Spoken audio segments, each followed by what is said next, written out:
Boa tarde a todos e bem-vindos a mais um Energia em Debate.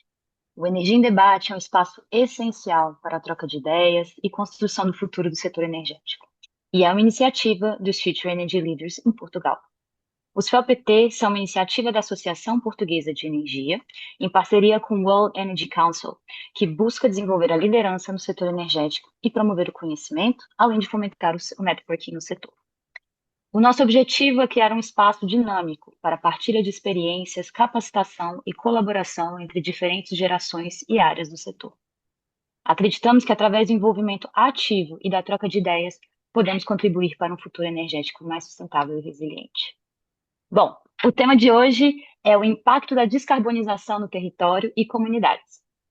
Para discutir esse tema, reunimos um painel diversificado de experts que prometem dar-nos perspectivas muito interessantes sobre a descarbonização e como esta afeta o nosso país e diferentes territórios. Mas antes de começarmos, algumas regras da casa que pedimos que vocês sigam, por favor. Podem utilizar a função de Q&A do Zoom para colocar as vossas questões. Caso tenha alguma questão, por favor, indique se esta é dirigida a algum orador em específico e faremos chegar a esse orador.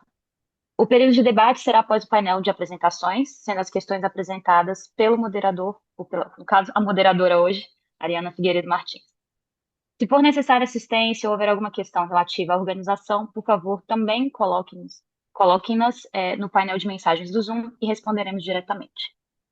Tendo esclarecidas essas regras da casa, passamos agora ao evento e eu passo a palavra à minha colega Ariana Figueiredo Martins, que irá nos guiar hoje e aos nossos panelistas no evento de hoje. Ariana, tem a palavra. Olá a todos, muito boa tarde a todas e a todos. É sempre com grande satisfação que damos início a mais uma edição do Energia em Debate, sobretudo hoje que estamos aqui reunidos para discutir um dos tópicos mais críticos e sensíveis da transição energética, tal como a Flávia já indicou, o impacto da descarbonização no território e nas comunidades. Como todos sabemos, a descarbonização da economia, para além de um desafio que é inadiável, é também uma oportunidade transformadora. É essencial para que consigamos lidar com a crise climática, mas também para assegurarmos aquilo que é uma economia mais resiliente e para posicionarmos, Portugal no mapa energético europeu e também global. No entanto, esta transição não consegue acontecer no vazio, ela materializa-se em lugares concretos e, obviamente, que ao materializar-se em lugares concretos, envolve pessoas concretas, envolve decisões que impactam diretamente as paisagens, os modos de vida, as economias locais, os ecossistemas e as relações de poder. Por isso é sempre fundamental lembrar que as pessoas não são apenas as beneficiárias da transição energética, são também as protagonistas desta mesma transição energética. E desenganem-se as empresas e as instituições que pensam que conseguirão atingir as suas metas, e também as metas da neutralidade carbónica, sem dar as mãos aos cidadãos. E este debate, é também um convite a todos nós, a todos os que estão aqui a ouvir-nos e que depois eventualmente passarão a palavra. A descarbonização não é algo que possamos ou devamos apenas delegar, a descarbonização é algo em que devemos participar ativamente.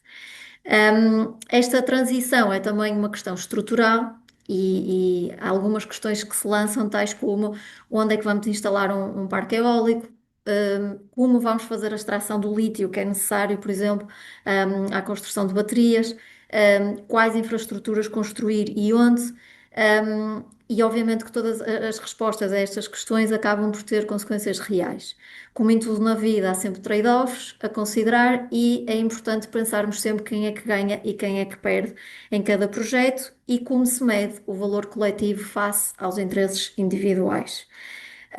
Neste contexto, temos assistido a um crescimento claro da narrativa NIMBY, Not in My Backyard, uma resistência crescente a projetos de interesse nacional e projetos de interesse europeu, quando existe uma clara interferência com o cotidiano das comunidades locais. Esta dinâmica, obviamente, levanta questões legítimas e complexas, que não podem ser ignoradas, muito menos minimizadas. Uma nota interessante, os Felt lançaram em abril exatamente um white paper relacionado com esta dinâmica, cujo tema era a integração energética da Península Ibérica e o fenómeno NIMBY, que analisa a evolução desta narrativa em Portugal e explora as causas profundas de contestações, mas também propõe caminhos para um modelo de transição mais participativo, mais justo e mais sustentável. Este debate de hoje é exatamente uma oportunidade para darmos continuidade à reflexão que foi lançada neste white paper e, obviamente, que para aprofundarmos todas estas questões em rigor, com a empatia necessária e com a visão integrada exigida, temos connosco um painel que eu diria excepcional, que representa a verdadeira visão 360 sobre todos estes temas, as oportunidades, os conflitos e, sobretudo, as soluções, que é por isso que aqui estamos. Portanto, começo por agradecer, a todos, sejam muito bem-vindos e vamos dar então início a este debate. Começo por apresentar os nossos convidados. Começo pela Catarina, a Catarina Rei, que é Permitting and Environmental Director na Ocean Winds. Portanto, temos aqui a visão de alguém que enfrenta diariamente os desafios do licenciamento ambiental e da convivência com comunidades costeiras, sobretudo em setores tradicionais como o caso da pesca. Temos também o Emanuel Proença, CEO da Savannah Resources, responsável por um dos projetos mais estratégicos de extração de lítio na Europa e que obviamente traz à mesa a dimensão da mineração para a transição energética e os impactos territoriais. E, last but not least, temos o Nelson Luís, que é Deputy CEO da ACU Portugal, uma empresa dedicada ao desenvolvimento de projetos de produção centralizada e sustentável, que aposta em modelos mais integradores e locais de produção de energia limpa, com foco nas comunidades. Três empresas, três tecnologias, três modelos de negócio, todas com o mesmo nobre e diria desafiante, a desafiante missão de descarbonizar-se, garantindo que ninguém fica para trás. Começando então aqui por uma questão que lanço aos três e dando aqui um bocadinho de tempo a cada um de vós para nos darem alguns insights. Um, Todos os vossos projetos representam, à sua maneira, um pilar da transição energética, mas obviamente que também certamente enfrentam algumas resistências locais significativas. Como é que se garante que a urgência da transição acaba por não atropelar a legitimidade das comunidades? E mais do que ouvir, o que é que hoje significa verdadeiramente integrar as pessoas nos processos de decisão? Sintam-se à vontade para começar. Helena, essa é uma pergunta em aberto para todos. Sim, é uma pergunta em aberto para todos. Muito bem. Ah, bom, a Catarina foi apresentada primeiro, não sei se quer começar. Então, começo eu, se calhar. Sim, sim. Bom, acho que é importante reconhecer sempre que projetos de dimensão são projetos que implicam os tais trade-offs de que vocês falavam, mas é também importante reconhecer que esses trade-offs são avaliados no terreno e são discutidos e trabalhados com a tal proximidade que é necessário haver entre as empresas, as suas equipas, porque as empresas são feitas de pessoas e são feitas de equipas de pessoas que estão, na medida do possível, e mais ainda em projetos como aquele que eu represento muito no terreno, em contacto com as pessoas que já estavam no território ou fazem também parte da equipa ou veem um projeto novo a aparecer-lhes de perto e querem compreendê-lo e, portanto, querem falar, querem perceber, querem entender mais. Um, e é também preciso compreender que o barulho mediático não é forçosamente a voz da população. E, portanto, é preciso distinguir entre o que há de movimentos de oposição radical que têm agendas que podem ou não estar consistentes com a realidade da defesa dos valores e dos direitos locais e a população em geral que por vezes não está tanto em sintonia com isso, mas que merece esclarecimento, merece discussão, merece ser chamada a participar no projeto com a máxima transparência possível.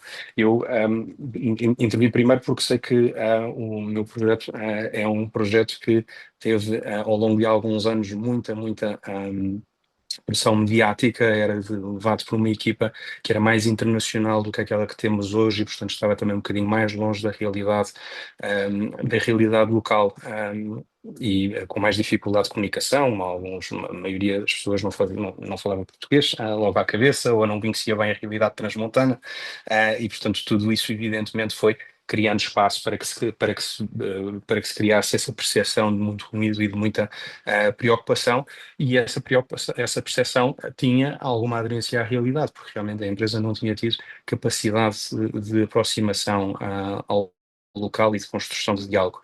E eu acho que em menos de 2 anos, fazendo muito mais trabalho de presença no local, muito mais trabalho de abertura, de diálogo e de construção de diálogo constante, de tentar demonstrar pelos factos e pela prática que estamos no projeto para o fazer bem e para o fazer bem para todos aqueles que estão em proximidade, temos dado muitos passos no sentido de separar o que é uma minoria radical muito vocal, que por vezes ocupa espaço mediático de forma desproporcionada, e a maioria da população que queria ser ouvida, queria ser compreendida, queria compreender e queria participar. E está hoje a participar cada vez mais e com resultados, creio eu, crescentemente positivos. Não sei se isto ajuda a iniciar o debate, mas espero pelo menos ter dado um mote para a discussão. Obrigada, Manuel, por teres começado a discussão. Peço desculpa, demorei muito tempo a ir ao mute, unmute, como se diz. Mas é uma boa introdução para este tema, como envolvemos as comunidades. Acho que todos nós que estamos aqui temos reconhecimento que realmente projetos não acontecem se não houver envolvimento das comunidades. Eles podem fazer os projetos acontecer, podem, no fundo, falar em questões que realmente lhes interessa. Acho que é importante envolver as comunidades, acho que é importante em todo o processo, desde o início, quando está, como se diz, drawing board, não é? Quando começamos a falar dos nossos projetos. E eu, obviamente, estou aqui como representante da energia eólica offshore, não é? E como é que definimos as comunidades locais? Para a eólica offshore é um bocadinho mais complicada quando estamos a falar no contexto terrestre, que temos algo terrestre que se faz um buffer. Normalmente, estas são as comunidades locais. Para a offshore é um bocadinho mais difícil definir qual é a comunidade local, porque obviamente é um parque marinho que tem, obviamente, a maior parte da infraestrutura no mar, mas tem infraestrutura que liga à terra e que liga à rede nacional, e isso está obviamente reconhecido. E haverá também as bases de O&M que também são visíveis em onshore. Portanto, em termos de um dos nossos primeiros passos para offshore, e como para outros projetos, é identificar quem são os stakeholders, quais são as comunidades locais, quais são os outros stakeholders interessados nos nossos projetos. E é um processo extremamente importante, porque obviamente queremos que todos façam parte do projeto. Eu acho que é, como se diz, as pessoas têm que, as pessoas locais têm que fazer parte da ownership, como se diz, têm que ser parte do projeto, têm que ver o projeto como terem influência nos projetos. E é muito importante para o sucesso deles, no fundo, acontecerem. E obviamente, há diferentes fases de desenvolvimento dos projetos, na parte de desenvolvimento inicial, na parte dos estudos de impacto ambientais e depois, obviamente, na construção e operação. Os nossos projetos estão, desde o início, quando se começam a falar dos projetos, da ideia de um projeto offshore, até que o projeto seja realidade, são vários anos. Portanto, e todo esse anos, mínimo 7, 8 anos, estamos a falar, ou mais, dependendo da geografia. Portanto, esse tempo é essencial para falar com as comunidades locais, para falar com a supply chain, para falar com os diferentes stakeholders, mas não acaba aí, depois continua com a construção, que é obviamente a parte visível e muito, como se diz, muito agitada, não é? Muitos barcos, muita coisa a acontecer ao mesmo tempo, que é visível, e depois é a operação, que é 25, 30 anos, dependendo dos projetos. Portanto, estamos lá por muitos anos e queremos que as comunidades façam parte dos nossos projetos. Portanto, é a nossa visão em relação ao Ocean Wind. Boa tarde a todos. Resta-me a mim, então, agora tentar completar com aquilo que já foi dito, mas basicamente, ou seja, em projetos de grande, enfim, de grande envergadura, não há projetos sem impacto negativo, ou seja, os projetos sem impacto negativo têm um impacto positivo e globalmente o que nós tentamos mostrar é que os projetos, no seu cômputo geral, enfim, que trazem valor para as comunidades e para as regiões onde eles são integrados. Depois, o que nós tentamos fazer na ACO, enfim, fala-se muito, e a Ariana referiu o efeito NIMBY Effect, o que nós tentamos fazer é criar o PIMBY Effect, é Please in My Backyard Effect. E basicamente queremos fazer com que as pessoas gostem dos projetos e que as pessoas façam parte desses mesmos projetos, mostrando às regiões, ouvindo as regiões após termos feito todo o mapeamento dos stakeholders, ouvir aquilo que são as preocupações das pessoas e tentar, de certa forma, integrar o projeto da melhor forma e tentar fazer com que o projeto no final, para além da nossa atividade core, da produção de energia e de eletricidade, neste caso, é tentar mostrar que outros valores podemos trazer para a região, nomeadamente, enfim, com a criação de emprego, com planos de florestação, enfim, com toda uma série de atividades que irei desenvolver um pouco mais tarde. Obrigada aos três. Nelson, eu tenho que dizer que gostei bastante dessa nova sigla do PIMBY. Talvez sirva para escrever mais um white paper no futuro.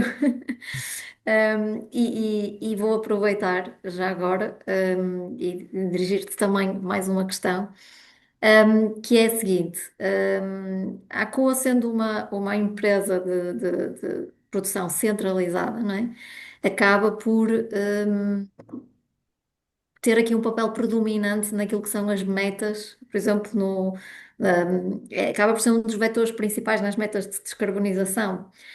Ou seja, a produção centralizada acaba por fazer parte ter um grande bolo naquilo que, por exemplo, são as metas do PNEC. Um, quando falamos da abordagem às comunidades locais, por exemplo, esta awareness, portanto, esta noção destas metas é algo que vocês tentam concretizar nos territórios onde atuam, junto das comunidades? É algo que tentam partilhar com as comunidades locais? Sim, portanto, a ACO enfim, a ACO é um IPP criado em 2007 pelo Henrique Couto e Patrício Lucas, e em Portugal a nossa atividade começou em 2018, numa altura em que o solar, digamos assim, estava praticamente estagnado. Tínhamos menos de um giga em Portugal e não era por falta de recurso, era por falta de legislação. E esta regulamentação foi, enfim, o que abriu a porta para o boom do solar, diria eu, foi a criação do Decreto-Lei do 76 de 2019, que permitiu os leilões e os acordos diretos. Portanto, no âmbito desse leilão, do primeiro leilão solar, a ACO ganhou 3 pontos de conexão e um deles, o projeto de Santas, que foi o lote número 3, que foi o projeto que na altura bateu o recorde mundo da tarifa mais baixa, dos 14,76. E, portanto, é um projeto que entrou em operação o ano passado. E este projeto, enfim, para além, tem a particularidade, como tu disseste, e bem, insere-se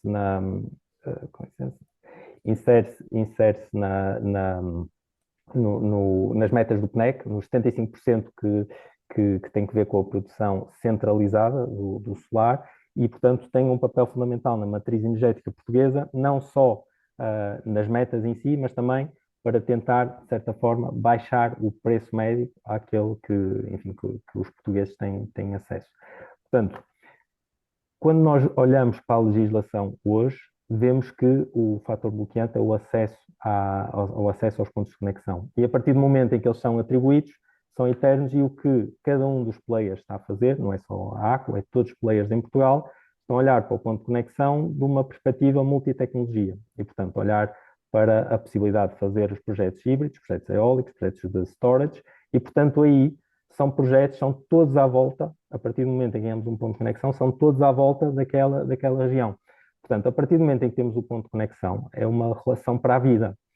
E, portanto, é importantíssimo criar essa relação com todas, enfim, com as comunidades, porque muitas das vezes a resistência que é criada por parte das comunidades é muitas vezes por desconhecimento daquilo que está a ser feito também, e portanto aí há um papel fundamental por parte dos promotores de tentar informar e tentar mostrar todos os riscos e oportunidades de cada um dos projetos e, portanto, tentar trazê-las para o processo de decisão. E, portanto, é isso que nós fazemos.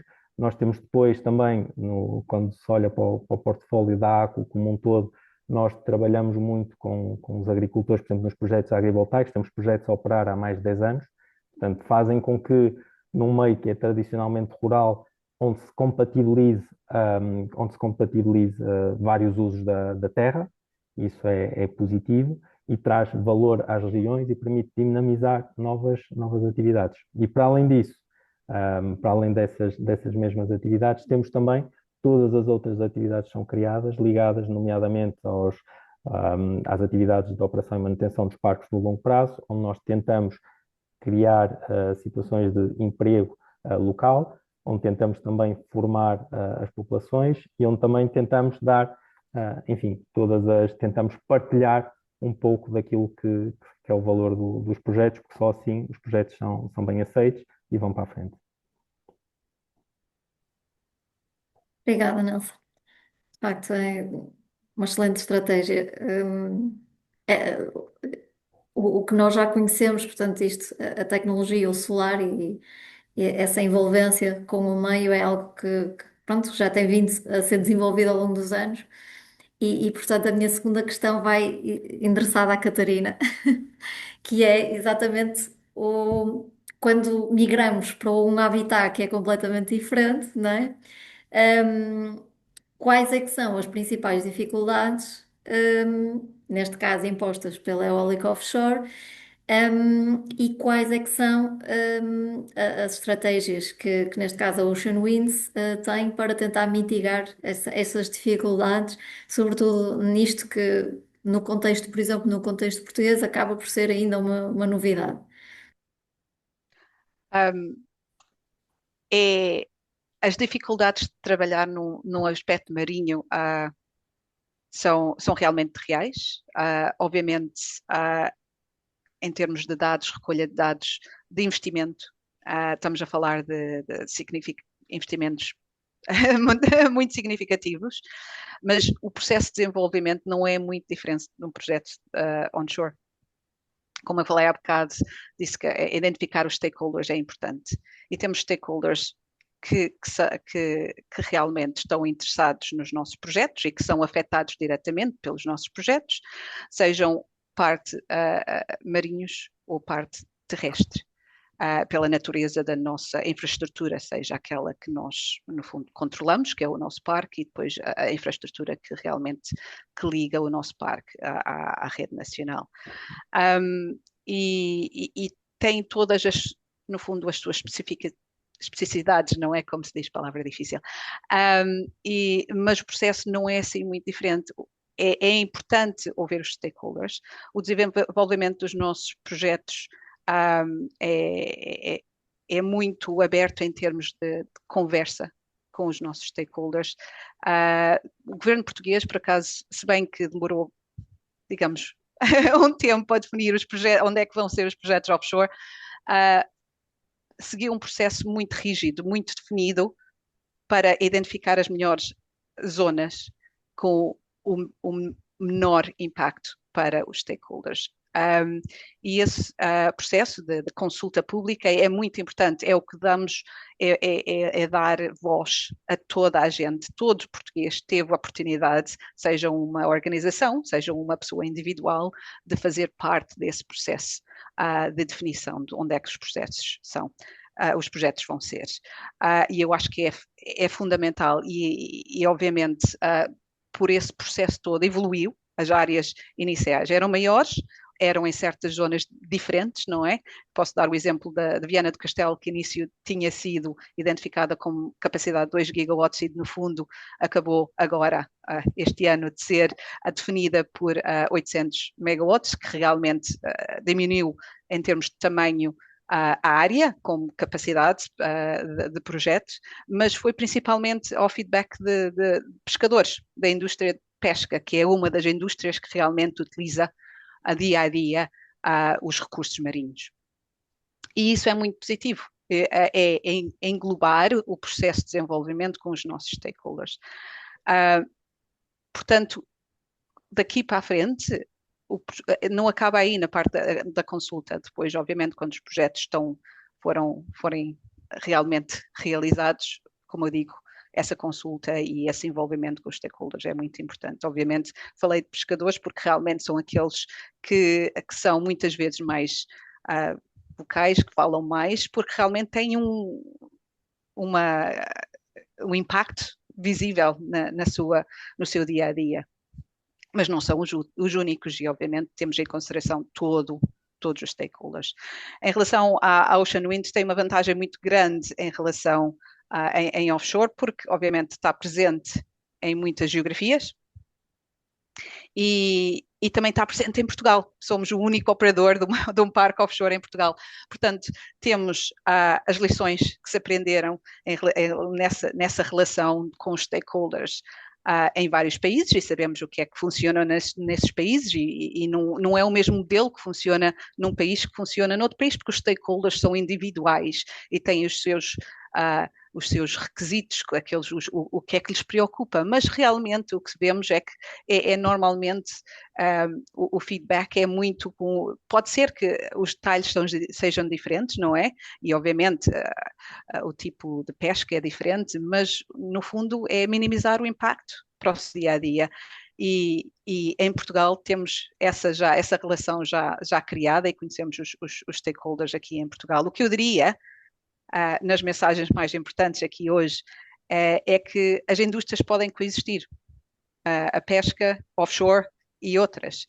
Acho que o que é importante é a comunicação em todas as fases do projeto, dar a conhecer os detalhes do projeto é muito importante, e desenvolver o projeto tendo em consideração esse feedback o mais possível, e no fundo podemos trabalhar também juntos, podemos promover oportunidades de trabalho. No nosso projeto da Viana do Castelo utilizámos barcos de pescador para fazer trabalhos de estudos de monitorização, que é fantástico, é uma outra oportunidade para trabalho para os pescadores locais. Podemos promover treino, que depois vêm oportunidades futuras para no fundo, trabalharem connosco. Portanto, são só exemplos, mas o que eu digo é importante, é a comunicação, que acho que é o fundamental de tudo, e pronto, e desenvolver o projeto tendo em consideração o feedback que nos é dado. Muito obrigada, Catarina. Agora, remetendo aqui um bocadinho o tempo da antena para o Emanuel, e falando aqui na questão da extração do lítio, não é? Da exploração do lítio, que acho que todos temos a sensibilidade de entender que é, sem dúvida, uma atividade estratégica para a transição energética, não é? Bem lá na base da cadeia de valor, e que é extremamente importante sobretudo para Portugal. Como é que a Savana tem procurado assegurar que estes projetos, este projeto de extração de lítio, contribui de forma positiva, e sustentável para o desenvolvimento económico e social das comunidades locais? Ariana, a pergunta é boa e, portanto, eu se calhar vou tomar um bocadinho mais para responder, ver se À consigo vontade. ser útil. A Catarina há bocadinho referiu um ponto que é muito relevante e válido, o envolvimento das populações ou das comunidades em proximidade desde relativamente cedo. E é importante vermos que estamos a representar projetos que são de fileiras diferentes e, portanto, também têm requisitos de desenvolvimento diferentes. Apesar de todos os projetos demorarem tempo até serem executados, e isso é preciso haver paciência e compreensão de que os projetos demoram a ser executados no setor mineiro em particular, e como é noutros setores de extração. Demora muito tempo entre o momento em que eu tenho uma tese geológica e começo a fazer o trabalho todo para validar o recurso e depois validar que eu posso explorar do ponto de vista económico e poder depois executar. E, portanto, entre um ponto e outro vão facilmente, por vezes 15 a 20 anos. E, portanto, no momento inicial pode haver ruído e não haver capacidade de comunicação de nada muito interessante ou muito positivo. O que eu quero dizer com isto é que foi preciso para nós, e é preciso para alguns projetos similares, chegar a um ponto de maturação mais próximo da realidade de execução para estar em condições de fazer um trabalho que demonstre na prática aquilo que trazemos à região. Portanto, o projeto político do Barroso começámos a trabalhá-lo há quase 10 anos atrás. Não fui eu que trabalhei, eu herdei o projeto já feito num conjunto de componentes e herdei uma equipa muito boa a fazer a componente técnica de validação geológica e de validação do recurso e, portanto, já herdei um projeto de certa forma feito desse lado e agora pronto a entrar numa fase diferente, que é a fase de execução, de operacionalização e de ação. E porquê é que isto é relevante? Porque até aqui foram quase 10 anos de trabalho e foram mais de 60 milhões de euros investidos e à superfície ainda se vê muito pouco. Ainda se via muito pouco até há um ano atrás. As pessoas sabiam que se estava a montar ali alguma coisa, mas não a compreendiam, e é normal que não a compreendessem, e não haviam. É muito importante este tema da relação com as comunidades, é de ver, é ver para querer, é ver para acreditar, ver para compreender, não é? E só quando começamos a ter elementos palpáveis é que podemos demonstrar. Só quando começamos a ter uma equipa um bocadinho maior no local é que começamos a poder empregar. Quando começamos a ter o detalhe de engenharia de fábrica é que passamos a poder demonstrar. E tudo isso é essencial para que se construa a base de relação e de confiança necessária para que as coisas funcionem bem. E infelizmente até este ponto de maturação do projeto era difícil que se fizesse isso. Não havia uma equipa local grande o suficiente para eu demonstrar que quando digo que se vão criar 300 postos de trabalho diretos e até 2.000 postos de trabalho indiretos numa região que perdeu população nas duas últimas gerações, para que as pessoas pudessem acreditar, porque senão são só números num slide, não é? E números num slide não dizem nada às pessoas. A partir do momento em que começámos a empregar localmente, e hoje temos pessoas que trabalham connosco que são da aldeia de Covas do Barroso, são da aldeia de Dornelas, ainda não temos de Canedo, mas se Deus quiser devemos ter, de Boticas e por aí adiante, as pessoas começam a compreender, não, afinal isto não é como nos diziam há uns anos atrás, que isto ia ser empregos para as pessoas que vêm de fora, que ficam aqui uns anos e que se vão embora, e deixaram ficar os problemas para aqueles que estão aqui na sequência. Portanto, a demonstração prática é essencial para a construção de confiança. E quando passamos a poder demonstrar, passou-se a poder ter uma discussão muito mais interessante com todas as pessoas da região que querem construir essa via de comunicação que lhes dá conforto de que estamos a fazer bem as coisas. Foi aí que pudemos começar a dizer que a propósito da sigla do Nelson, do PIMBI, os projetos mineiros habitualmente têm isso na sequência, porque ao contrário de projetos de infraestrutura em que eu tenho uma fase de construção e depois tenho uma fase de operação em que tenho muito poucos empregos, aqui os empregos estão para a vida da mina, não é? Portanto, as pessoas são empregadas para ficar ao longo do tempo de vida da mina, se for uma geração, se for 2 gerações, o que for. E isso para uma realidade, ainda por cima para a realidade em que nos inserimos, num município que é dos mais empobrecidos do país e dos mais desertificados do país. Reenergizá-lo com um conjunto de oportunidades de emprego a salários dignos, a salários bons, é algo que evidentemente constrói uma plataforma de coesão social e de oportunidade muito grande para a sequência, mas é preciso chegarmos a esta fase para começar a demonstrá-lo em pequena escala e depois à fase de construção para começar a demonstrá-lo à escala do projeto. Deixem-me dizer 2, 3 coisas sobre a realidade da região para que compreendam o que estou a dizer. Temos uma equipa na ordem das dezenas em direto no local, depois temos algumas dezenas em indiretas, portanto que trabalham para prestadores de serviços. Ao todo, entre local, diretos, indiretos e alguns internacionais, temos perto de 100 pessoas envolvidas nesta fase. Ainda estamos numa fase em que estamos longe dos tais 2.000 que vêm na sequência. Mas já é suficiente para eu ter casas em Covas do Barroso, de pessoas que se mudaram para Covas do Barroso para morar lá. Uma das casas que nós requalificámos era uma casa que estava fechada há 40 anos, numa rua que tinha um outro habitante. foi também suficiente para demonstrar que pessoas podem encantar-se com a realidade do interior do país e começar a construir vida por lá. Nós temos pessoas que vieram de Vila Verde, de Vila Praia de Âncora, do Porto, para se mudar para trabalhar e viver ali. Que trouxeram as namoradas, os namorados, os maridos, para começar a fazer vida numa região que nas últimas décadas só viu pessoas saírem. Também começámos a ter os primeiros casos de pessoas que voltaram da imigração. Quando eu estou na realidade do interior, os meus avós eram todos do interior do país, de vários locais do interior do país. Todos eles tiveram um vazio quando os seus filhos foram para a cidade e quando os seus netos que foram para a Europa. Eu tenho dois irmãos que são imigrantes, um que está na Suíça e outra que está na Holanda.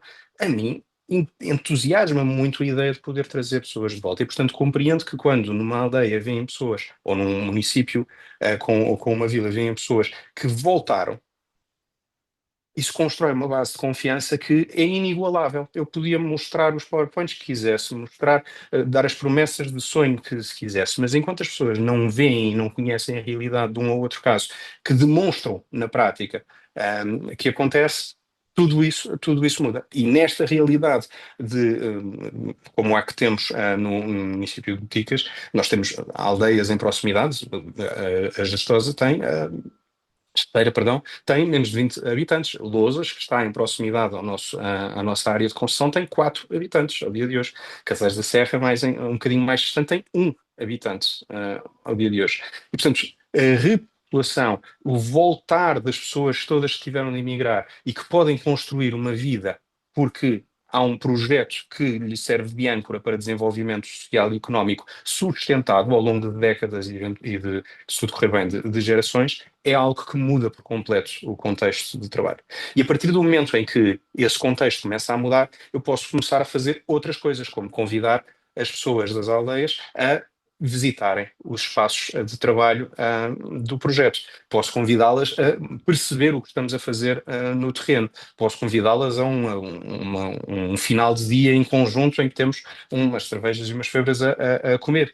E tudo isso constrói relação, constrói espaço de transparência e espaço para diálogo. E depois posso começar a fazer o que fizemos, por exemplo, agora há poucas semanas, que é alugar um autocarro e propor às pessoas ir visitar outras minas em proximidade, porque ao contrário do que se criou de ideia nas últimas décadas, há minas em operação em Portugal e em Espanha e elas têm um sucesso e trazem muita vida e muita prosperidade aos municípios em que se integram. Basta ver Castro Verde, basta ver Aljustrel ou Barroeco Pardo, que é em proximidade a Salamanca, são 500 habitantes que foram à aldeia que foi visitada agora há poucas semanas por pessoas das aldeias em proximidade à nossa mina. Posso depois também voltar a temas que eram óbvios na minha perspectiva, na perspectiva de quem está muito envolvido no projeto, mas não eram de todo óbvios para a realidade das pessoas que tenham quer dizer, confiar num estranho que lhes vem dizer que tem um projeto enorme. Não, as coisas não encaixam, não é? E quando já estamos numa base de relação de confiança mínima, já podemos lembrar que a nossa área de concessão não é numa zona de património agrícola altamente sensível, ela está inserida na área de património agrícola mundial, mas está na ponta sul dessa área de património agrícola mundial, numa zona que é uma floresta industrial de pinho. Há terrenos abandonados e floresta industrial de pinho. Posso demonstrar que não temos uma única pessoa que precise de se mudar para que o projeto possa ter sucesso, bem pelo contrário. Já agora, por curiosidade, e eventualmente se tem algum corte de ligação de vez em quando, eu estou a ligar-vos do Brasil, estou em Nazareno, uma terra que tem uma mina de lítio. Eu estou dentro da mina de lítio neste momento, estou a 50 metros de distância da fábrica desta mina e estou a fazer tudo aqui com a normalidade que se presta a um evento destes. Tudo isso ajuda a construir a confiança que pessoas que estão numa comunidade que vê um projeto novo entrar-lhes pela casa dentro, não, não seria normal que tivessem numa primeira abordagem. E, portanto, fazer esse exercício de reconstruir confiança é muito, muito importante e, por vezes, mais importante ainda do que faço meia-culpa da própria Savana. A abordagem da equipa anterior era uma abordagem de muita vontade de fazer o bem, mas era de bom, agora vamos fazer uma fundação com €500.000 de atividade social, agora vamos promover, comprometer-nos a fazer renovações de estradas. Isto são tudo promessas que, na perspectiva de quem está à distância a montar o projeto, fazem sentido e parecem ser de boa índole, e são de boa índole, mas que as pessoas no local não é aquilo que procuram ouvir no início. O que procuram ouvir é que tens aqui alguém que vai cá ficar e que vai cá estar. No dia em que houver dificuldades, desafios, ela vai dar a cara e vai tentar encontrar a melhor solução. Ela realmente vai empregar pessoas que são da minha família, que são próximas. Realmente, quando estiver a utilizar água, vai estar a utilizar água das suas próprias reservas, não vai colher água do rio onde os meus filhos, há anos e anos antes de emigrarem, tomavam banho. Portanto, todas essas coisas são muito importantes, mas têm de ser construídas com base numa relação de confiança que é muito mais desafiante de montar muitas vezes do que fazer promessas à distância. E eu espero que seja isso que estamos a ir fazendo e a ajudar a que esse PIMBI, que normalmente vem numa fase mais avançada de projetos, em que as pessoas já trabalham há anos e há décadas e, portanto, vivem do projeto e vivem com o projeto na região, que aconteça aqui um bocadinho mais cedo e ajuda que o projeto possa avançar com a paz e com a relação de proximidade que se quer. E isso não é nada fácil em projetos industriais, já vos referi. No projeto de mineração acho que é ainda mais extremado por causa da distância de tempo à execução, mas em qualquer projeto industrial, seja os do Nelson nas hibridizações, seja os da Catarina, seja outros de biocombustíveis, como eu tinha referido, demoram muito em entrar em produção. É muito trabalho que é necessário para fazer com que as coisas todas funcionem. E nesse período todo, o diálogo é mais difícil ainda porque a construção de confiança é mais difícil ainda porque estamos mais longe da execução, mais longe da ação. Eu vou exatamente aproveitar essa deixa, Emanuel, sobre a celeridade, né, dos processos. Infelizmente, nós sabemos que no que diz respeito aos processos de licenciamento, não é propriamente, celeridade não é propriamente o nome do meio destes projetos. Sim. E lá está, a nossa experiência nos diz, não é, que tendo em conta, sendo este um handicap que empresas, por exemplo, como a ACO têm, e esta pergunta, exatamente por causa disso, mais aqui direcionada ao Nelson, não é? Tendo em conta estes tempos de vida longos que são impostos por processos de licenciamento, também eles longos, um, como é que aqui, ou em que ponto, ao longo deste processo, é que se iniciam os diálogos com as comunidades locais, um, e, ou seja, tendo em conta todo este tempo de vida, como é que vocês gerem ou vão gerindo esta comunicação com as comunidades locais? Quer sejam associações, quer sejam até mesmo o próprio poder local, estamos a falar das autarquias, em que momento, é que elas começam a ser envolvidas? É exatamente no seguimento de um processo de licenciamento ou poderão eventualmente antecipar até esta formalização da comunicação? Obrigado pela questão. Primeiro, só em preâmbulo, não chamaria handicap da ACO. Enfim, é apenas um dado de contexto Um desafio. pronto, um desafio deste tipo de projetos, e ainda bem que é assim. É importante que estes projetos tenham escrutínio. Aquele projeto que eu referi, que entrou em operação, o projeto Santas, enfim, são 180 megawatts, que nós ganhamos no leilão de 2019, de setembro de 2019, e que fizemos a inauguração em setembro do ano passado. Portanto, quando olhamos para um projeto desta dimensão, noutras geografias onde nós estamos, enfim, não seria mais célere. Portanto, eu acho que isso é importante referir, que apesar de nos parecer que as coisas demoram, enfim, muito tempo em Portugal, ainda assim, relativamente a outras geografias, não estamos tão maus quanto isso. Agora, há aqui um ponto importante, também foi tratado pelo Emanuel, na resposta dele, que é o seguinte: nós estamos numa fase, quando, por exemplo, fazemos hibridizações, estamos a falar de fazer eólico no Alentejo. O boom do eólico em Portugal, enfim, foi há 10, 15 anos atrás. Na altura começaram, onde nós basicamente implantamos muitas eólicas a norte e centro do país, mas não temos praticamente a centro e sul. Portanto, são regiões, nas zonas onde nós estamos, são regiões onde tradicionalmente não há eólico, e isto porque, enfim, o business case de há uns anos atrás eram máquinas para regimes de ventos mais rápidos. Hoje em dia já temos projetos rentáveis para com máquinas que têm o próprio design para ventos enfim, mais modestos, e, portanto, e isso faz com que se justifique olhar para os projetos. Agora, há zonas, há aqui um aspecto-chave, que é o timing, ou seja, nós, por um lado, enfim, queremos falar com as populações o mais cedo possível, mas não demasiado cedo, ok?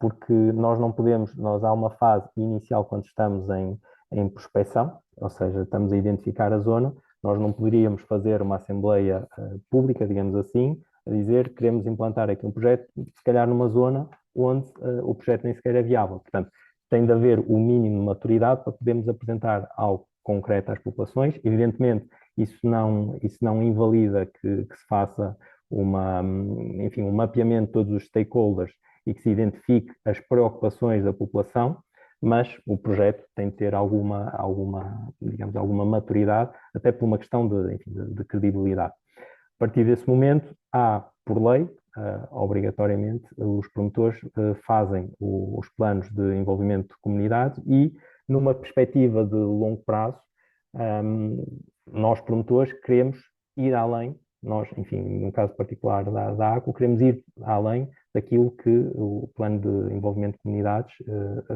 enfim, que o mínimo requerido. Agora, há aqui uma coisa importante, que é duas coisas, na verdade. Primeiro, a ACO não tem a estratégia de rotação de ativos ao dia de hoje. Portanto, somos um player, nós fazemos desenvolvimento, financiamento, construção e operação dos projetos a muito longo prazo. Portanto, só aí já faz com que nós, enfim, temos a preocupação e a obrigação de fazer com que toda a gente sinta parte dos projetos. Esse é o primeiro ponto. E a verdade, e a forma enfim, mais simples de materializar isto é, por exemplo, nesse projeto de Santas, nós temos os nossos terrenos, estão arrendados a 70 anos. Ok? 70 anos porquê? Porque já estamos a pensar daqui a 35 anos que vamos fazer o repowering. Portanto, quando olhamos para o modelo de negócio, que vai até 2090, provavelmente, enfim, nenhum de nós está cá, pelo menos a trabalhar, e pronto. E nós olhamos para os modelos dessa forma, de uma forma muito longo prazo. E, portanto, há aqui o aspecto, mais uma vez, para pegar também um bocado com o que a Catarina disse, que é a parte de escutar as populações. O projeto é algo que é chave, senão os projetos não saem do papel. Catarina, considerando que Portugal tem uma orla costeira soberbamente grande, claro que aqui as questões do mar são um tema. Eu fiz aqui algum TPC e resgatei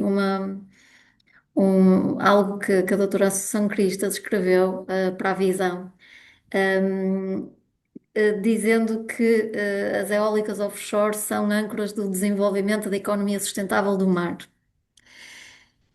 A minha questão é, considerando esta visão e com base naquela que é a experiência da Ocean Winds, fica a faltar algo para que esta ambição se concretize?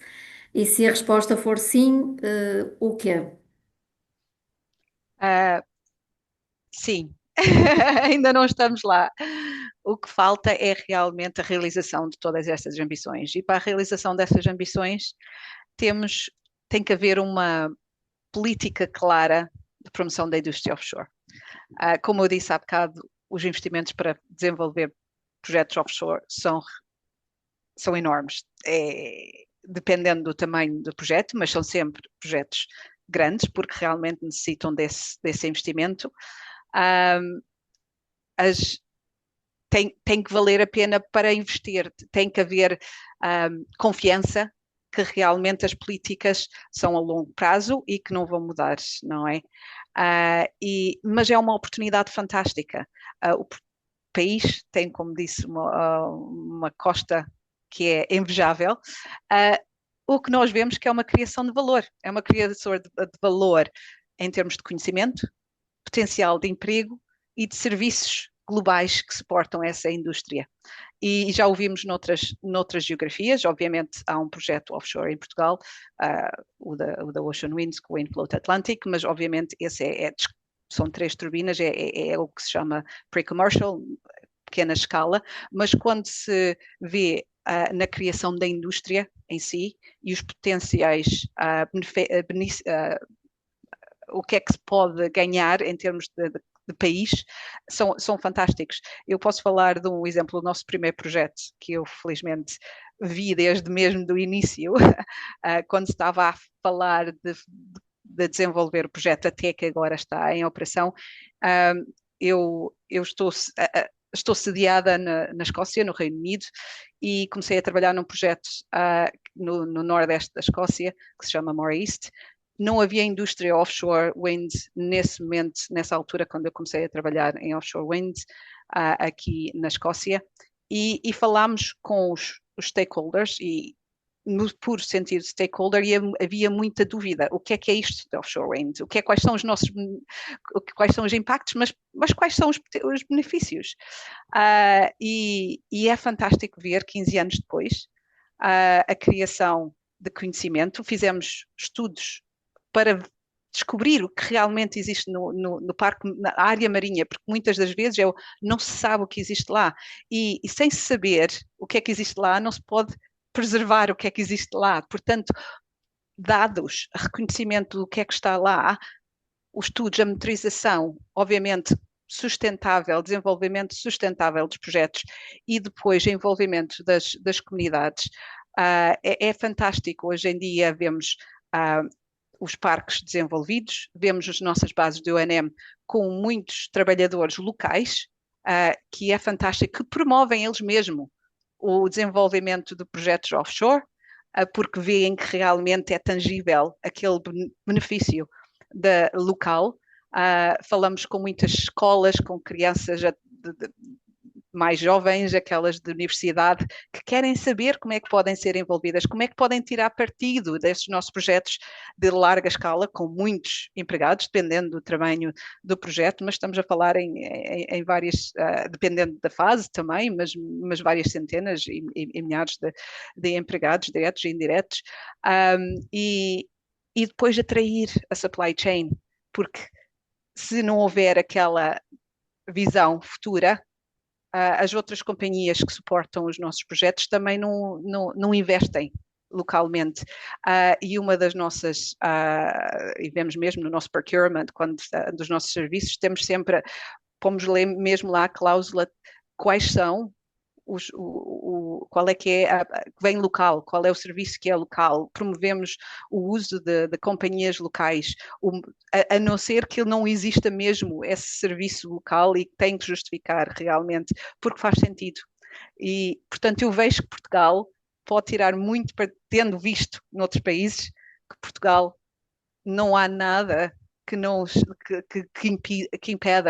impeça Portugal de chegar a esse, no fundo, tirar este partido máximo em termos de como eu digo, do seu recurso natural, que é fantástico, mas tendo consciência de fazê-lo bem, de fazê-lo de maneira sustentável e de fazê-lo com o maior benefício possível para Portugal, em todo o sentido.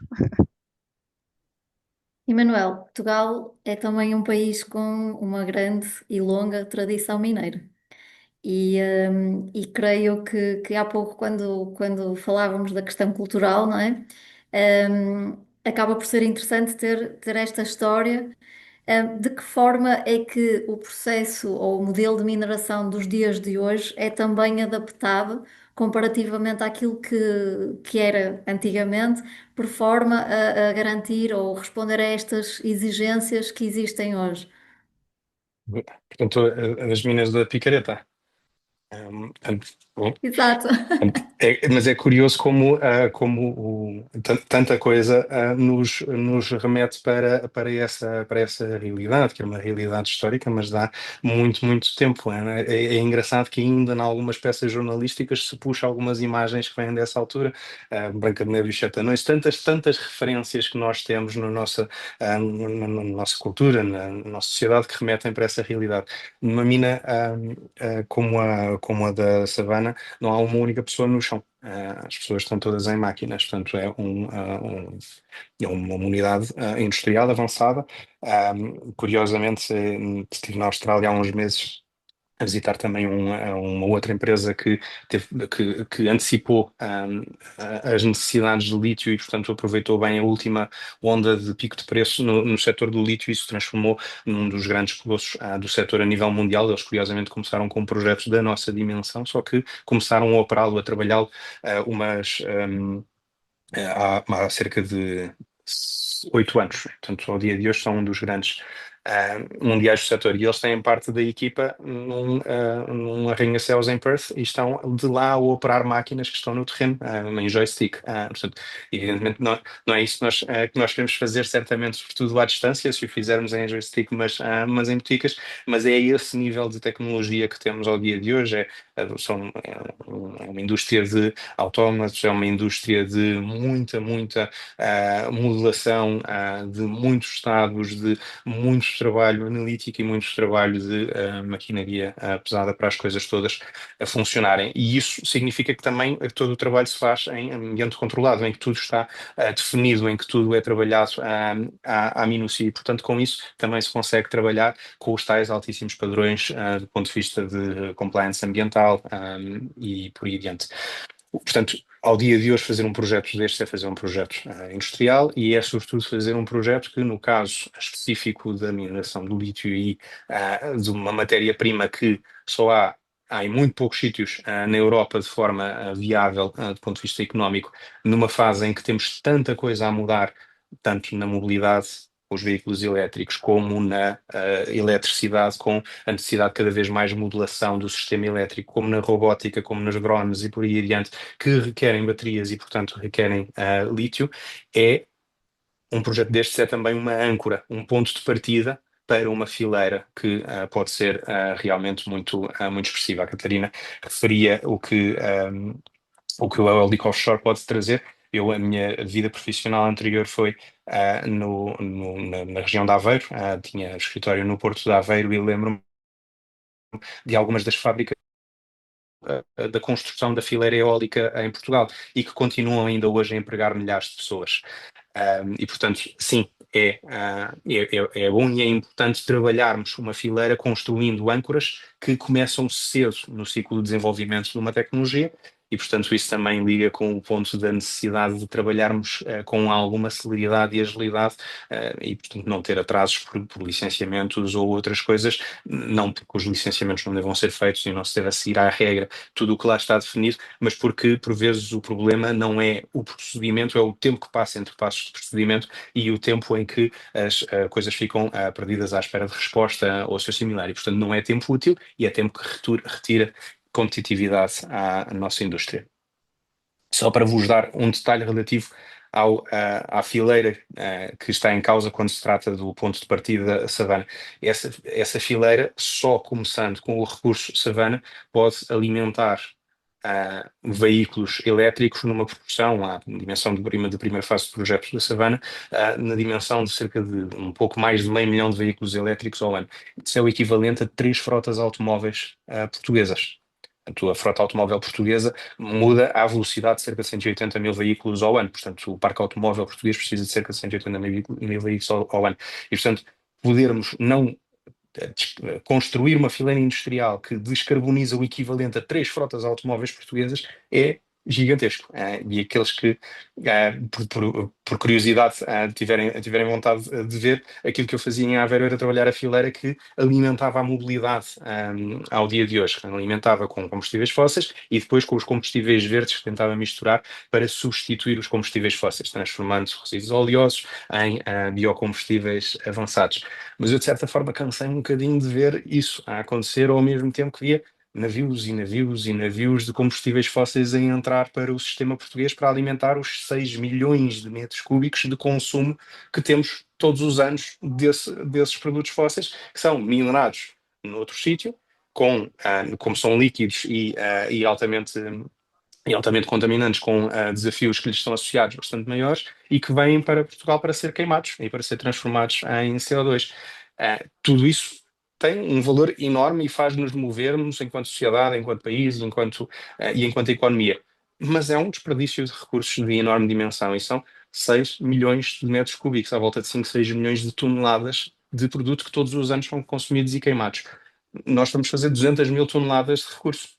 Pronto, na lógica de construirmos uma economia menos consumidora de recursos e mais próspera, certamente que é uma evolução muito grande.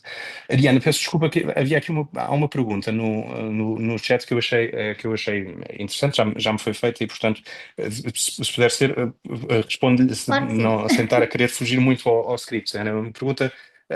Referia que a região de Covas de Barroso é classificada como Património Agrícola Mundial e, portanto, a pergunta é se a savana teve em consideração os impactos que uma mina a céu aberto pode ter nos empregos relacionados com o valor agrícola e ecoturismo. Eu acho que dei parte da resposta, não advertidamente na minha intervenção anterior, mas dou mais um bocadinho. Não é Covas de Barroso, é o Barroso inteiro que é Património Agrícola Mundial. A nossa área de concessão é na ponta sul dessa área de património agrícola mundial, ocupa 1/200 da área de património agrícola mundial e ao dia de hoje há 17 minas e pedreiras a trabalhar dentro da área de património agrícola mundial. São menores, são de menor dimensão, mas estão a trabalhar ao dia de hoje. São minas de feldspato, de granito e de outros minerais. E, portanto, é possível, não é só possível, é evidência prática que se pode trabalhar em áreas destas com a sustentabilidade. Também disse há bocadinho que nós não estamos numa área agrícola, não é essa área de construção, é acima de tudo floresta industrial de pinho e pouco ocupada. Portanto, a última coisa que vale referir é que a classificação de património agrícola mundial foi dada em 2018, quando o nosso projeto já tinha concessão e já tinha trabalho em curso, e, portanto, foi a própria classificação de património agrícola mundial que teve em conta que o nosso projeto existia. Portanto, foi ao contrário, foi a própria FAO que, na sua avaliação, o teve em consideração, e, portanto, sim, é possível e pode-se fazer um trabalho num setor destes com total consistência.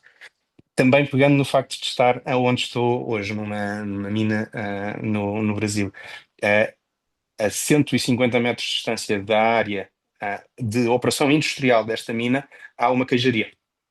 E a queijaria está a operar e a trabalhar em total normalidade e faz queijos que me dizem que são deliciosos. Portanto, se tudo correr bem, ainda vos trago um queijo de volta a Portugal para verem que um queijo ao lado de uma mina pode continuar a ser de muito boa qualidade e a queijaria pode continuar a operar com naturalidade, como é esperado. Eu acho essa proposta muito tentadora, Emanuel. Acho que da próxima Vou vez o tentar, Energia em Debate terá que ser presencial com direito a queijo. vou tentar. A conversa está muito boa, de facto, mas começamos a ficar um bocadinho apertados de tempo e por isso eu aproveito, eu vou fazer aqui um dois em um e vou aproveitar aqui uma questão que também foi colocada no chat, e lanço a questão aos três, que é, consideram que o Estado português tem realizado de forma adequada a comunicação prévia e indispensável com as populações a nível nacional sobre os projetos em planeamento, quais os riscos e os benefícios e o que é preciso ser alterado na forma de comunicação por parte dos diferentes ministérios, secretarias de Estado e autarquias.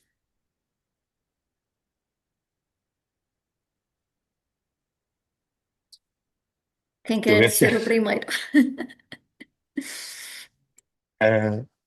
Eu não sou Acho que Portugal se habitua a criticar-se de forma quase carnívora. Estamos sempre a criticar-nos, estamos sempre a desacreditar em nós. Eu acho que o Future Energy Leaders é um bocadinho mais do que isso e procura um bocadinho mais do desenvolvimento equilibrado que faz com que Portugal seja uma boa casa para todos os Future Energy Leaders, as suas famílias e tantos outros que podem depender de uma economia, de uma indústria saudáveis. Um, é certo que há a necessidade de maior celeridade nos processos, é certo que há a necessidade de maior articulação, é certo que o Estado podia aqui e ali ter um bocadinho maior participação, mas por vezes cabe-nos a nós mesmos fazer uma boa parte desse trabalho. E o Estado português tem as suas falhas e as suas deficiências, mas os Estados dos outros países também as têm, e também falham. Não é em todo o lado que há a velocidade de execução que há em alguns países que por vezes nos geram inveja ou a percepção de que se poderia fazer muito melhor. Pode-se certamente fazer muito melhor, mas é para isso que cá estamos, é para isso que cá está esta geração de novos líderes de energia com vontade de construir um país melhor, seja na esfera privada nas empresas, seja na esfera particular enquanto pessoas, seja na esfera pública, porque certamente alguns dos que nos estão a ouvir ou já tiveram cargos políticos ou podem vir a ter cargos políticos e falta um bocadinho do quebrar destas barreiras de não, os políticos são os malandros, nós é que não sei o quê.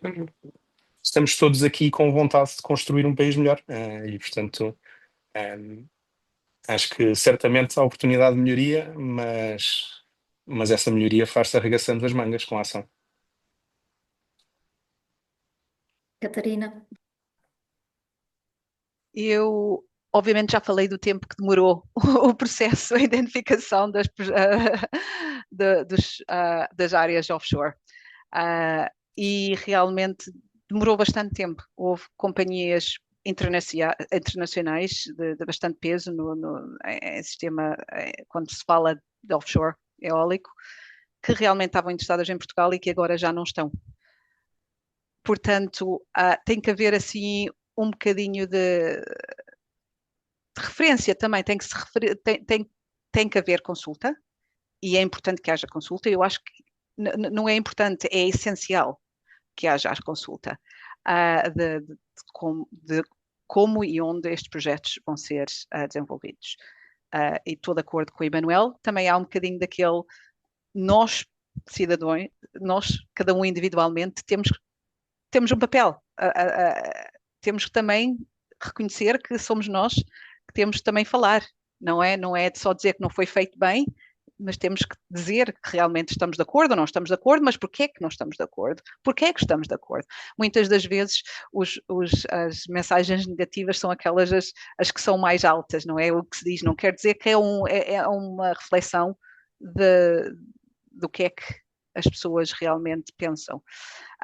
Por isso é importante falar com todas as partes e dizer que realmente tem um papel importante no sistema de planeamento destes projetos, seja um projeto offshore, como é os nossos, seja outros projetos. Portanto, nisso não varia, mas realmente, quando estamos a falar de investimentos significativos, e quando estamos a falar de companhias que realmente internacionais, porque tem que ser companhias que realmente sejam robustas para fazer este tipo de investimentos, têm esse investimento e vão investir onde faz sentido, não é? Agora, como portugueses, eu, se bem que não estou agora neste momento em Portugal, sou portuguesa e quero que realmente Portugal beneficie da offshore wind. Portanto, eu quero que os portugueses estejam valia destes projetos e desde que seja um processo rigoroso e regulamentado e defensível, é o que é o mais importante. Concordo totalmente. Daí também a questão de fazermos todos parte desta mudança, não é? E nós, como pessoas que trabalham na área, temos essa missão, mas também não só como técnicos, mas como cidadãos. Um, uma última questão, e vou endereçá-la aqui ao Nelson, uma questão que também aproveitei aqui do chat, uma vez que estamos aqui a falar de como envolver a opinião pública. Nelson, qual é a tua opinião sobre o processo de consulta pública atual? Aqui alguém perguntou no chat, O que é que achas que corre menos bem e o que é que poderia eventualmente ser melhorado nos processos de consulta pública? Eu acho, ou seja, quando, enfim, quando estamos, por exemplo, em fase de estudo de impacto ambiental e quando há as consultas públicas, muitas das vezes o que acontece é que não temos, enfim, não temos uma participação muito ativa, ok? E o que acontece é que há uma grande parte da população que só se interessa ao projeto numa fase onde o projeto já está mais maduro. E, portanto, às vezes há esse mismatch onde as pessoas, e nós já enfim, pessoalmente já ouvi essa crítica, a dizer que nós não ouvimos a população, enfim, num caso específico, mas a verdade é que há esses processos de consulta pública, há esses processos também como eu referi, de consulta e de apresentação pública dos projetos e evidentemente, enfim, tentamos levar os projetos a bom porto e que eles sejam aceitos pela maioria das pessoas. Agora, o que é certo é que é impossível fazer um projeto onde toda a gente esteja de acordo, ok? E em Portugal vemos que os projetos de infraestruturas, por exemplo, temos o caso do aeroporto, onde estamos há 50 anos a tentar encontrar acordo com toda a gente. Enfim, são projetos muito longos e é preciso ponderar esta ponderação que eu dizia em preâmbulo. Não vamos conseguir ter um projeto de impacto zero, vamos ter impactos positivos, impactos negativos. O importante é que globalmente os projetos tragam valor para o país. E eu gostava de só aqui referir que houve um estudo da McKinsey que dizia que o impacto da transição energética no PIB ibérico era de cerca de 15% de aumento que nós poderíamos ter até 2030. Portanto, não há setor mais estratégico que este, pelo menos eu não conheço, para Portugal. E, portanto, nós temos aqui uma possibilidade muito grande de finalmente tentarmos aproximar o nosso salário, enfim, médio do salário médio europeu, tentarmos ganhar competitividade como país, dando melhor emprego às pessoas, dando melhor casa, dando melhor qualidade de vida para que este país possa ir para a frente. E, portanto, é importante que haja, enfim, que haja esta boa vontade de todos e que todos enfim, se interessem por estes temas que têm tanto impacto na nossa vida. Ariana, eu se puder só secundar e reforçar as Claro que mensagens do sim. Nelson, eu acho que elas são muito válidas e importantes. Portanto, o primeiro é a procura de consenso, portanto, a procura de construção de diálogo e construção de relação positiva e de mais benefícios do que malefícios é essencial. A procura de consenso é uma tontice, não é? Portanto, quer dizer, os políticos são eleitos com 30, 40, 50% dos votos, porque é que um projeto que ainda por cima se propõe fazer uma coisa nova e diferente havia de procurar agradar a 100% das pessoas. Isso não existe, é uma utopia que não faz sentido. O segundo ponto é aquilo que o Nelson bem referiu, o estudo da McKinsey, conheço bem, e reforço a oportunidade que sai deste contexto em que nós temos novas tecnologias muito mais amigas do ambiente, em que Portugal tem algumas vantagens competitivas que pode trabalhar, em que trabalhou alguns destes setores com antecedência e tem elementos de valência e de valor importantes para o futuro, é uma oportunidade de transformação do nosso país naquilo que nós ambicionamos a todos que seja o país, que é um país mais próspero, que não precisa fazer emigrar um terço dos seus jovens, porque consegue gerar oportunidades porque há, que consegue ter empregos de salários bons e por aí adiante. E, portanto, só reforço o ponto do Nelson, porque é realmente disso que estamos a falar. E a diferença entre capturarmos essas oportunidades e nós capturarmos é a ação. E o caso do aeroporto é paradigmático, está sempre na cabeça de todos nós. A inação tem efeitos assustadores. A inação mata. Portanto, a ideia de que nós queremos, portanto, às vezes dizem, não, não, mas o teu projeto pode fazer mal. Espera lá, o que faz mal é a inação, é neste momento os tais 6 milhões de toneladas de combustíveis fósseis que entram pela nossa porta para nós queimarmos todos os dias, todos os anos. A inação é que mata, a inação é que faz mal, a inação é que nos obriga a continuar a ter tantos de nós a emigrar e a não ter empregos bons por cá. Portanto, muito, muito importante ter esta tónica da importância da ação consciente e da ação bem orientada, mas da ação. E os números do estudo da McKinsey que o Nelson referiu são importantes, há muitos outros estudos que o reforçam. Ter energia competitiva é âncora para ter muitos outros projetos por cá. É âncora para reindustrializar o país de forma positiva, é âncora para redesenvolver o país. E ter lítio como ponto de partida para uma fileira das baterias, a propósito, uma das perguntas que perguntava, mas às vezes a mudar para a tecnologia à base de sódio, e portanto, que sentido faz pegar no lítio? Eu não, lamento, não é por haver algum avanço de tecnologia de sódio, que é nono da tabela periódica, o lítio é terceiro na tabela periódica, e portanto, quem sabe de física sabe que isso no fundo significa que o lítio é sempre melhor do ponto de vista de técnica base, que isso porque apareceu nas notícias 2, 3 vezes, que muda a realidade de desenvolvimento de um setor e a oportunidade que aqui está.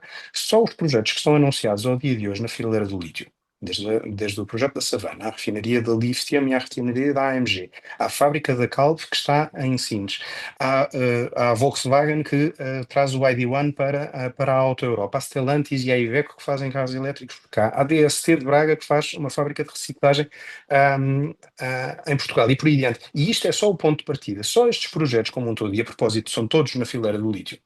E, portanto, se estamos a falar de grandes fabricantes de baterias, falemos do grande fabricante de baterias que é a Calv, terceiro maior fabricante do mundo, que está a fazer um investimento neste momento de 2 mil milhões de euros em Sines, o maior investimento industrial das últimas décadas, industrial produtivo. Ou da Cato, maior produtor de baterias, tem uma fábrica de baterias de lítio para Valência, em conjunto com a Stellantis, ou da PowerCo, que está com um projeto de uma fábrica de baterias de grande dimensão do grupo Volkswagen em Bilbao. Só isto pode representar 10% de PIB. 10% de PIB são muitos milhares de portugueses, muitas dezenas, centenas de milhares de portugueses que podem ficar e que podem prosperar e que podem viver bem aqui. E ao mesmo tempo que vivem bem aqui, estão a construir fileiras industriais que não são só de futuro, são muito mais sustentáveis. Portanto, a oportunidade é uma oportunidade imensa e é muito importante conseguirmos, de forma consciente, trabalhá-la, agir e construir um futuro melhor para todos nós. Obrigada, Emanuel. Acho que todos partilhamos esse sentimento. Eu quase diria, quase que partilhamos essa ânsia de fazer acontecer, porque de facto acho que todos nós partilhamos essa visão de que Portugal e a Península Ibérica também estão super bem posicionadas para tomar a dianteira, não só nesta transição energética, mas na atração de investimento e reúnem todas as variáveis que são necessárias para isso, a começar exatamente pelas pessoas. E pelas pessoas e a atração de investimento e de empregos qualificados, o que é ótimo para o nosso país, e que se soma também àquela questão bastante interessante de, num momento, num país que é crescentemente, tem um interior crescentemente desertificado, isto pode ser aqui um agente desbloqueador para resolver esse problema. Eu acho que tínhamos aqui conversa para horas, mas infelizmente não temos as horas. E como tal, eu vou finalizar o debate e agradecendo imenso ao Emanuel, à Catarina, ao Nelson. O vosso contributo foi incrível. Eu adorei fazer parte deste debate e espero que todos os outros tenham também adorado. Ter a vossa visão claramente foi muito enriquecedor. Uma vez mais, muito obrigada. Passo agora aqui a palavra à Flávia para fazer o encerramento. Muito obrigada. Muito obrigada, Ariana, e obrigada também aos nossos oradores. Para a fala de encerramento, teríamos o nosso presidente da APE, Antônio Coutinho. Infelizmente, ele está em viagem com algumas dificuldades de conexão, por isso eu passo a palavra para a diretora executiva da APE, a engenheira Ana Souza. Olá, obrigada a todos, obrigada pela vossa participação expressiva neste evento. Tivemos a oportunidade de ouvir de diferentes pontos de vista como é que as comunidades podem contribuir para estes projetos e como é que nós conseguimos envolver as comunidades para enriquecer as zonas onde esses projetos se desenvolvem. Tivemos a perspectiva da utilização dos nossos recursos geológicos, tivemos também a parte da eólica offshore e da parte solar numa envolvente muito dinâmica e, portanto, saímos daqui mais ricos e, em nome da Associação Portuguesa de Energia, eu queria agradecer a todos os experts que estiveram aqui presentes, nomeadamente o Emanuel Proença, o Nelson, a Catarina Rei, que muito contribuíram para o sucesso deste evento. Em particular, como não poderia deixar de ser, aos Future Energy Leaders Portugal, que desenvolvem um trabalho espetacular, em particular à Flávia, que esteve aqui a fazer a sessão de abertura e de encerramento, a gerir este evento, e à Ariana pela excelente moderação. Esperamos contar com a vossa presença nos próximos eventos. Fiquem atentos à Associação Portuguesa da Energia, tem sempre o maior gosto em poder contar com a vossa presença. Obrigada a todos. Muito Gosto. obrigada a todos. Obrigado. Muito obrigada e até uma próxima. Tchau, tchau. Obrigada. Obrigado. Deus, obrigada.